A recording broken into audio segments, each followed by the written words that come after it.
Good morning, CLA family. I just want to be honest with you that I really miss our chapel times together, when we can get together, where we can sing the hymns, we can hear young preachers reading the word for us, and also me giving you the lessons on proverbs or parables. But unfortunately, this is the way we have to do it right now. I hope this is not for very long, and we all gonna meet again together in chapel, which is basically, I think, for many of us is the best time in our school, where we can get together on Wednesday and do our worshiping God together. Well, today we're gonna continue with our parable lessons that I've been doing for several weeks, and I'm gonna ask my son Andrejko to really do the short lesson for us, so we can still enjoy it, and I hope it's still going to be enjoyable until we're all going to meet together again. We hope to do this every week until we get together again in our chapel. May God bless you all, stay safe, and I love you so much. Good morning, CLA. I'm going to be reading from Matthew 13, verse 24 to verse 30. Another parable he put forth to them, saying, The kingdom of heaven is like a man who sowed good seed in his field. But while men slept, his enemy came and sowed tares among the wheat and went his way.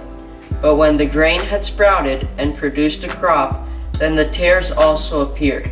So the servant of the owner came and said to him, Sir, did you not sow good seed in your field?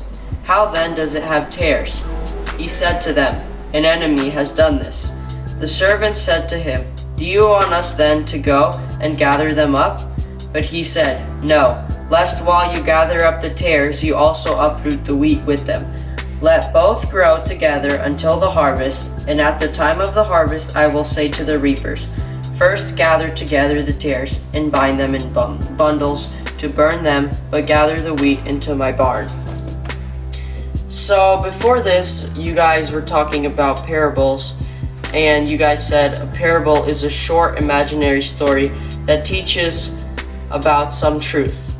And in this parable, the sower represents Christ, and the seeds represent the good news that Christ brings to us. So the kingdom of heaven is like a man who sowed good seed in his field. That's Matthew 24. And also before this, you guys were talking about types of soil, and there's wayside soil, stony soil, thorns, and the good soil that the wheat successfully grows in. So in this parable, while the man went, after he sowed the seeds, while he went to sleep, his enemy came and threw tares out amongst the soil. So in the morning, it was bare ground, and you could not tell the difference. But when the grain had sprouted and produced crop, then the tares also appeared. And the man asked the sower, Did you not sow good seed in your field? And the sower replied, And at night my enemy came and sowed tares among the seeds. So the servants of the owner asked, Do you want us then to go and gather up the tares? And the owner replied and said, No, lest while you gather up the tares, you also uproot the wheat with them. Let both grow together until the harvest. So tares look identical to wheat, which is why the owner said, lest you pick up the wheat, or lest you uproot the wheat with them, because they could not tell the difference. Tares look identical to wheat. But after the harvest, you can tell the difference between wheat and tares, just like you see in this picture. The owner said, At the time of harvest, gather the tares and burn them.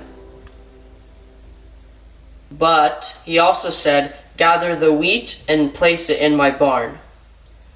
This represents the fake Christians from the real Christians. The fake Christians are the tares, and the real Christians are the wheat. And the fake Christians, or the unbelievers, will eventually burn in the lake of fire.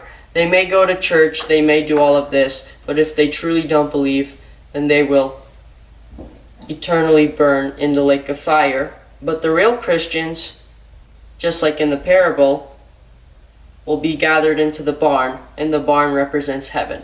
That's it.